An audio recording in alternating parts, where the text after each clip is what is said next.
welcome to Spandan Academy. Today we read History of 6th class, Chapter 3rd. In the earliest cities, Arambhik Nagar. The story of Harappa.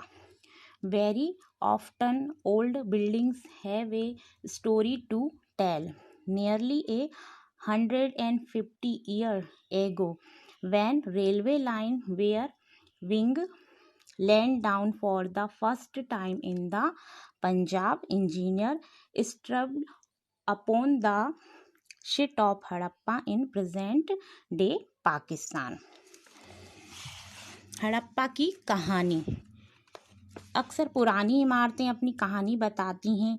ये क्या है, लगभग 1500 साल पहले जब पंजाब में पहली बार रेलवे लाइन बिछाई जा रही थी, तो इस काम में जुटे हुए इंजीनियरों को अचानक हड़प्पा पूरा स्थल मिला, जो आधुनिक पाकिस्तान में है। जिन्होंने सोचा कि यह एक खंडहर है जहां एक अच्छी ईंटें मिलेंगी। ये सोचकर वे हड़प्पा के खंडहरों से हजारों ईंटें उखाड़ कर ले आए, जिससे उन्होंने रेलवे लाइन बिछाई। इससे कई इमारतें पूरी तरह नष्ट हो गईं। उसके बाद लगभग 80 साल पहले पुरातत्ववेदों ने इस स्थल को ढूंढा और तब पता चला कि खंडहर उपमहाद्वीप में सबसे पुराने शहर में से एक है। चूंकि इस नगर की खोज सबसे पहले हुई थी, इसलिए बाद में मिलने के बाद इस तरह सभी पुरास्थलों में जो इमारतें और चीज़ें मिली हैं, उन्हें हड़प्पा सभ्यता की इमारतें कहा जाता है। इन शहरों का निर्माण लगभग बहुत साल पहले हुआ है। Was special about these cities? इन नगरों की विशेषता क्या है? Many of these cities were divided into 2 or more part. इन नगरों की क्या विशेषता थी? इन नगरों में कई 2 या उससे ज़्यादा हिस्सों में विभाजित किया गया। प्रायः पश्चिम भाग को छोटा था लेकिन ऊंचाई पर था, और पूर्वी हिस्सा बड़ा था लेकिन यह निचले इलाके में था। जो निचला नगर कहा जाता है, उसके 2 हिस्सों की 4 दीवारों की जो पक्की ईंटें बनाई जाती थी, इनकी ईंटें इतनी अच्छी पक्की थी कि हजारों सालों तक दीवार खड़ी रहती थी। दीवार बनाने के लिए ईंटों की चिनाई इस तरह करते थे जिससे दीवार खूब मजबूत रहे।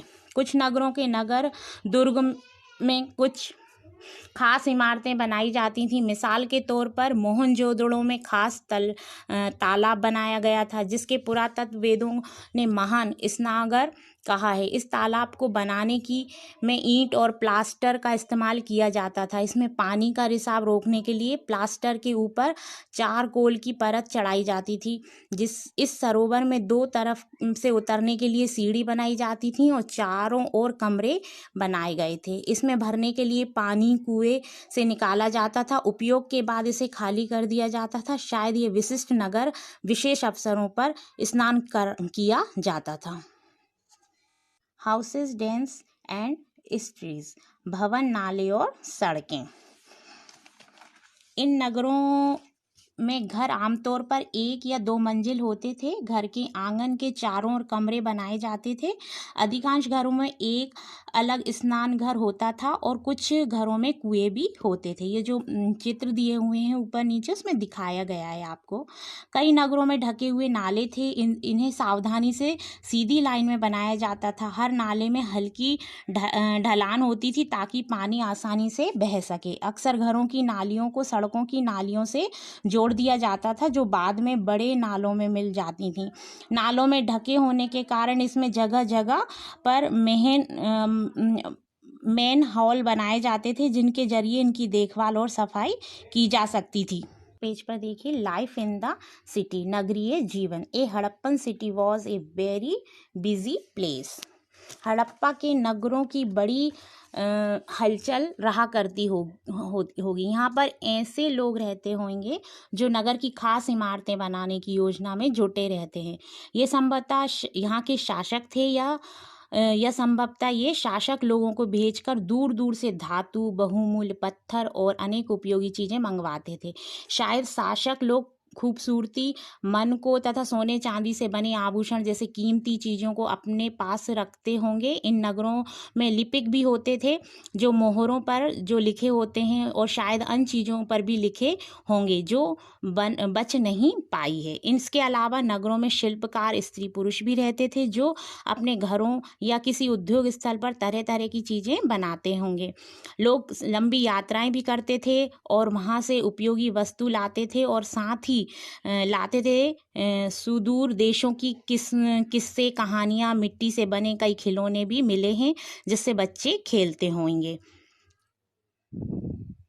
इन द सिटी, नगर और नए शिल्प।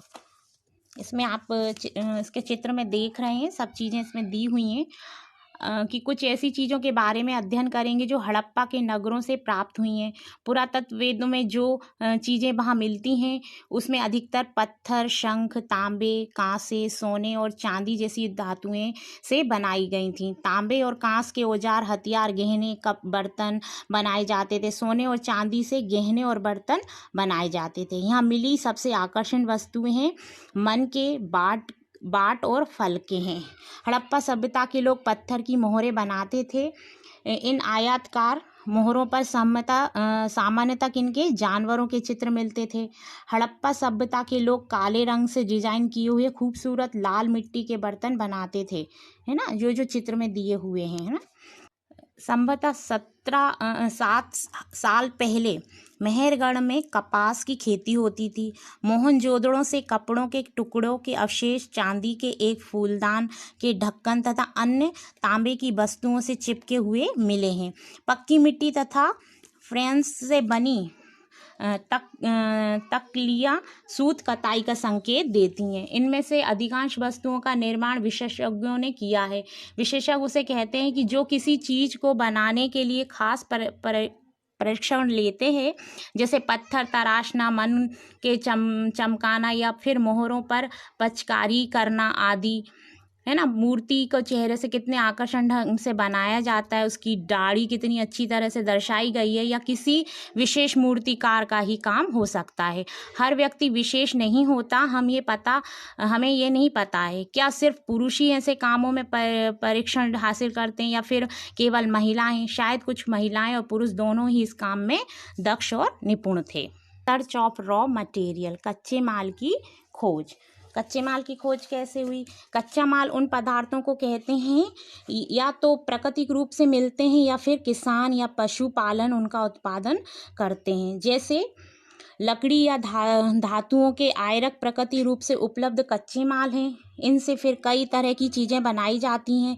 मिसाल के तौर पर किसानों द्वारा पैदा किए गए कपास को कच्चा माल कहते हैं। इसके बाद कताई बुनाई करके कपड़ा तैयार किया जाता है। हड़प्पा के लोग कई चीज़ों से बनी मिली हैं जिसमें लोहा, तांबा, सोना, चांदी और बहुमूल्य पत्थर जैसे पदार्थों को वे दूर दूर से आयात करते थे।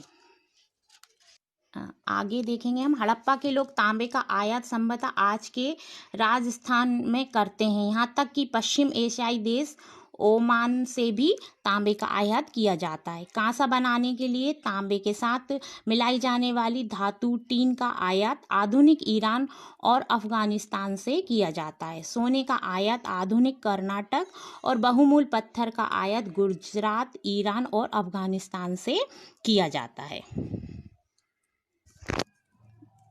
नीचे देखिए, food of people in the city, नगरों में रहने वालों के लिए भोजन। बाइस means many people lived in the cities.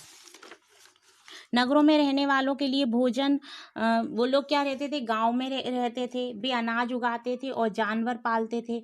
किसान और चरवाहे ही शहर में रहने वाले शासकों, लेखकों और दस्तकारों को खाने का सामान देते थे। पौधों के अवशेषों से पता चलता है कि हड़प्पा के लोग गेहूं, जौ, दाल, मटर, धान, तिल और सरसों भी उगाते थे। जमीन की जुताई के लिए हल का प्रयोग एक नई बात थी। हड़प्पा काल में हल तो नहीं बच पाए क्योंकि वह प्रायः काय के होते थे, लकड़ी के बने होते थे, लेकिन हल के आकार के खिलौने जरूर मिले हैं। इस क्षेत्र में बारिश कम होती थी, इसलिए सिंचाई के लिए लोग कुछ तरीके अपनाते होंगे। संभवतः पानी का संचय किया जाता होगा और जरूरत पड़ने पर उससे फसलों की सिंचाई की जाती थी।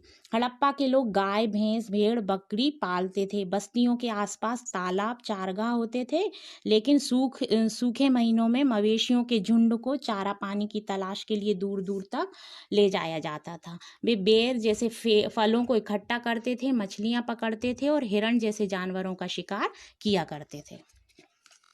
Harappan town in Gujarat. गुजरात में हड़प्पा कालीन नगरों का सूक्ष्म निरीक्षण।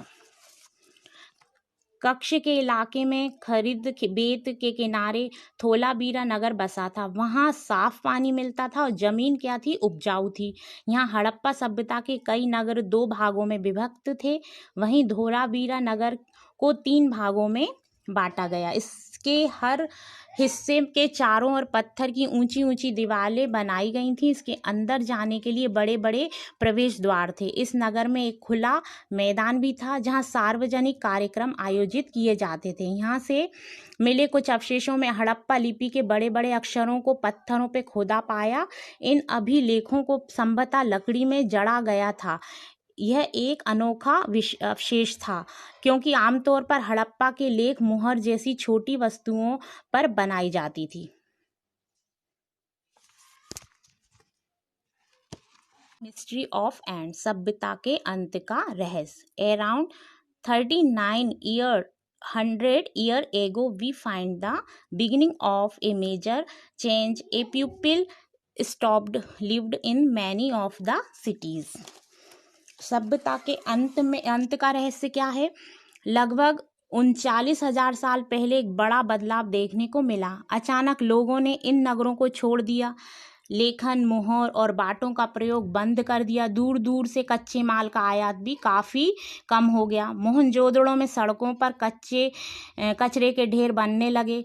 प्रणाली नष्ट हो गई और सड़कों पर ही झुग्गी नुमा घर बनाए जाने लगे। यहाँ सब ऐसा क्यों हुआ, कुछ पता नहीं चला। कुछ विद्वानों का कहना है कि नदियाँ सूख गई थीं, अन्य का कहना है कि जंगलों का विनाश हो गया था, इस कारण ये हो सकता है। ईंटें पकाने के लिए ईंधन की जरूरत पड़ती थी। इसके अलावा मवेशियों के बड़े बड़े झुंड से चारागाह और घास वाले मैदान समाप्त हो गए होंगे। कुछ इलाकों में बाढ़ आ गई होगी, लेकिन इन कारणों से स्पष्ट नहीं होता कि सभी नगरों का अंत कैसे हो गया, क्योंकि बाढ़ और नदियों के सूखने का असर कुछ ही इलाकों पर होता होगा। ऐसा लगता है कि शासकों का नियंत्रण समाप्त हो गया था। जो भी हुआ हो, परिवर्तन का असर बिल्कुल साफ दिखाई देता है। आधुनिक पाकिस्तान के सिंध और पंजाब में बस्तियां उजड़ गई थीं। कई लोग पूर्व और दक्षिण के इलाकों में नई और छोटी बस्तियों में जाकर बस गए थे। इसके अलावा 1400 साल बाद नए नगरों का विकास हुआ। इसके बारे में हम नेक्स्ट चैप्टर पर पढ़ेंगे। Okay student, thank you.